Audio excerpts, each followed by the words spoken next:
When I said the words out loud, "I've been faking it for years," I thought it would hurt him, yes, but I never imagined those words would end my marriage. From the outside, people would have sworn I had the kind of life others dreamed of. A beautiful home, 2 healthy kids, and a husband who adored me in ways most women pray for. Daniel, my husband of 10 years, was the man everyone described as the good guy.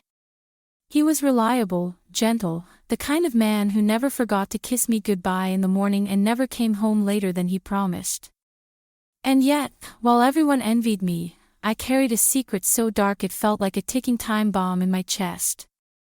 Behind the smiles at family gatherings, behind the carefully staged Christmas photos and anniversary posts on social media, I was hiding a truth that gnawed at me every single day. I wasn't physically attracted to him. Not in the beginning, not in the middle, and certainly not in the later years. What I gave him wasn't passion, it was performance. What he thought was intimacy was me pretending. I became so skilled at faking affection, at smiling through moments that made me feel nothing, that even I started believing the illusion sometimes. I told myself I was protecting him. That I was doing it out of kindness, because the truth would have crushed him.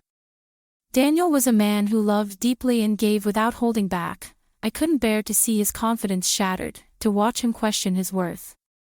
So I smiled, I whispered, "I love you," into the dark, and I carried the weight of a lie I convinced myself was harmless. But lies are never harmless. They rot. They fester. And over the years, that secret turned into poison. Every time he looked at me with that unwavering adoration, I felt guilt coil tighter around my chest. Every time he held me, I felt resentment build, because I was stuck in a role I had chosen but no longer wanted to play. And the worst part? A small, cruel part of me wanted him to notice. I wanted him to see through me, to confront me, to force the truth out of me so the burden wouldn't be mine alone. But Daniel never did. He trusted me too much. He loved me too much. So, eventually, it was me who broke. In one reckless, angry moment, I let the words spill out. I thought his reaction would be explosive, yelling, accusations, maybe even begging. But I was wrong. When I finally confessed, his response wasn't anger. It wasn't begging. It was something far worse, and it broke me in ways I still can't put into words. Daniel and I didn't meet in some whirlwind, movie-like way. There were no sparks flying across a crowded room, no instant, undeniable attraction. We met at work, 2 ordinary people in an ordinary office, sharing small talk over coffee breaks.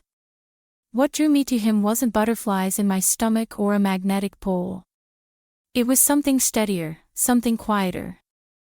Daniel was stable in a way most men weren't at that age.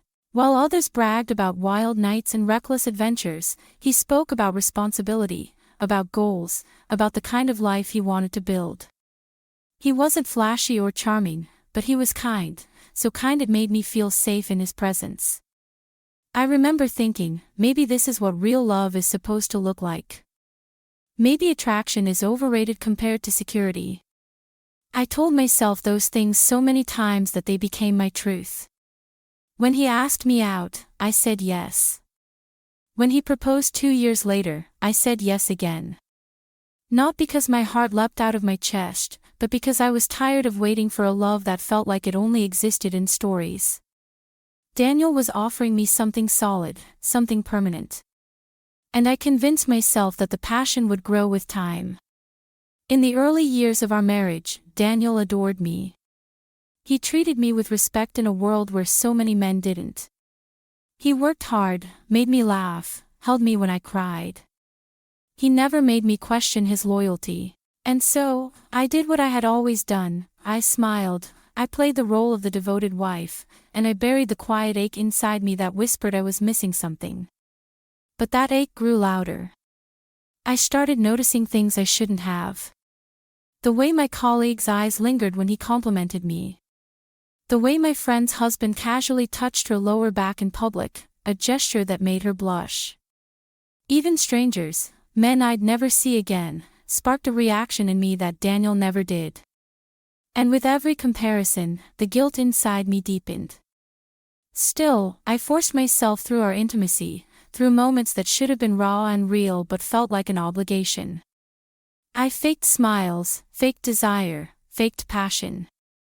I told myself I was protecting him, but the truth was I was protecting myself, from the shame of admitting I couldn't give my husband the kind of love he deserved. And sometimes, just sometimes, I'd catch Daniel watching me with an expression I couldn't quite place. A flicker in his eyes, like he suspected something, but he never asked, never confronted me. And so I convinced myself that he didn't notice, that my secret was safe. I didn't realize then that silence can be its own kind of knowing. It happened on a night that should have been like any other. We weren't fighting about anything serious, just the usual irritations that pile up in married life.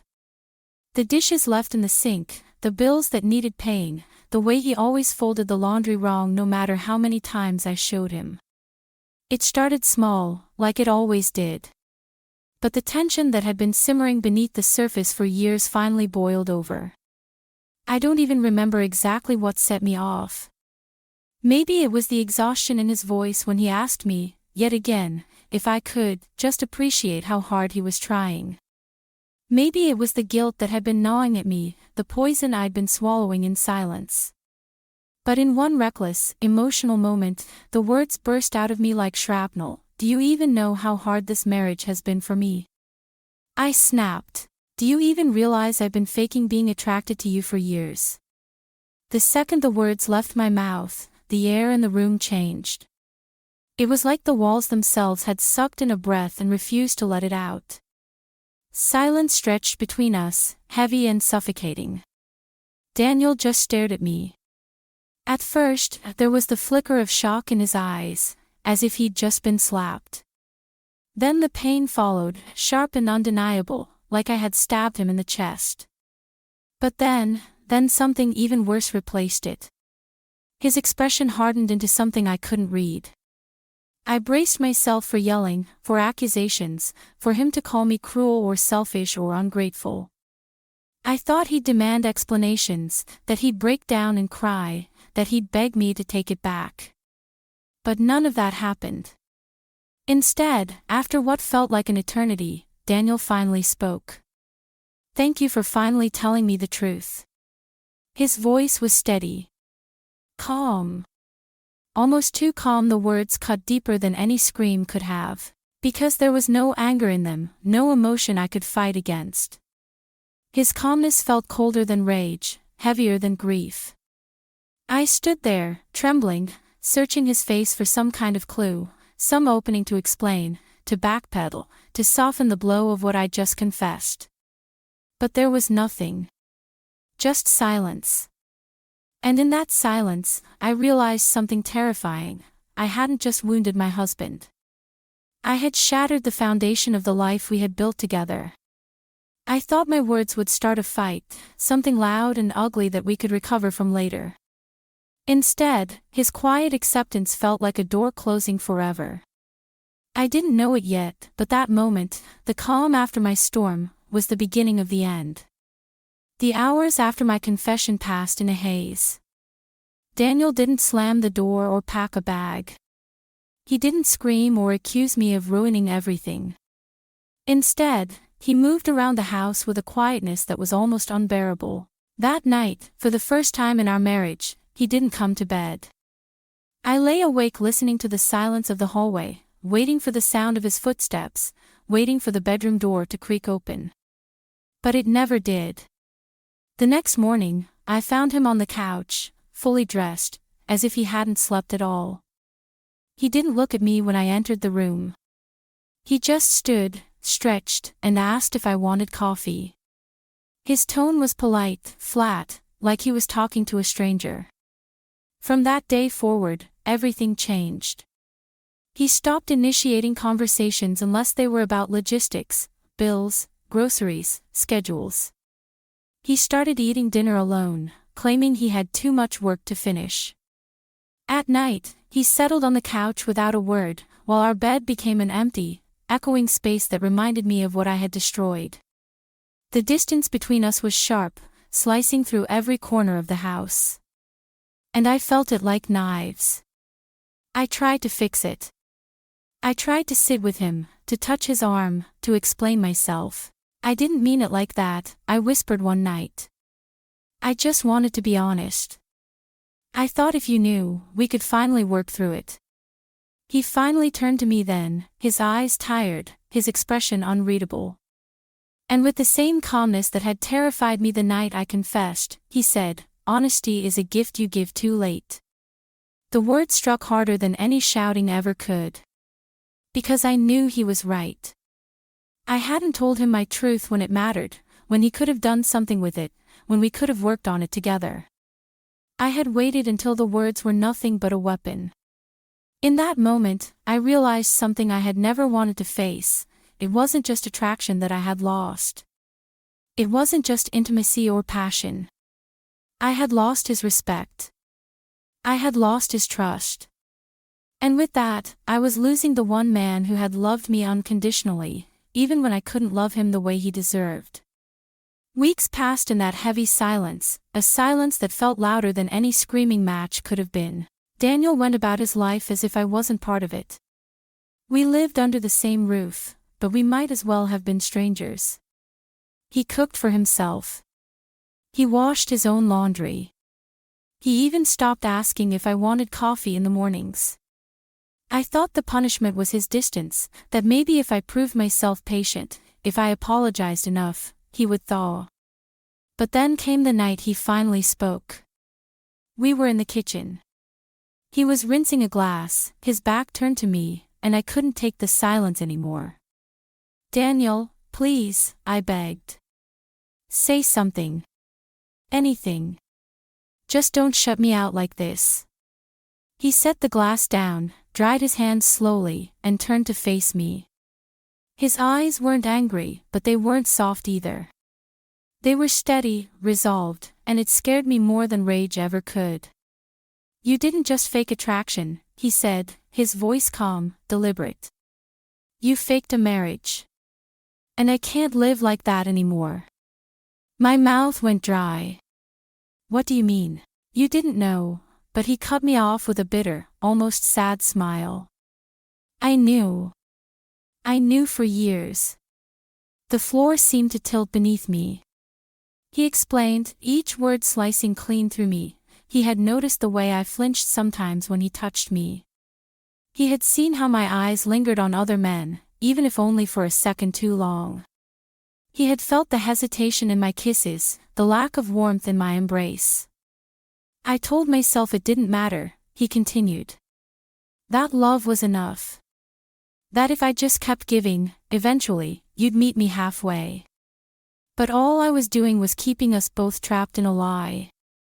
I wanted to collapse, to scream that I hadn't meant to ruin us, that I thought silence was the kinder option. But before I could speak, he delivered the final blow. "I don't want revenge. I don't want explanations. I just don't want you anymore. No shouting. No throwing things. No tears. Just quiet certainty." Within a week, the papers were filed. There was no dramatic showdown, no desperate pleas from his side. He signed, handed them to me, and walked away with a dignity that crushed me far more than hatred ever could.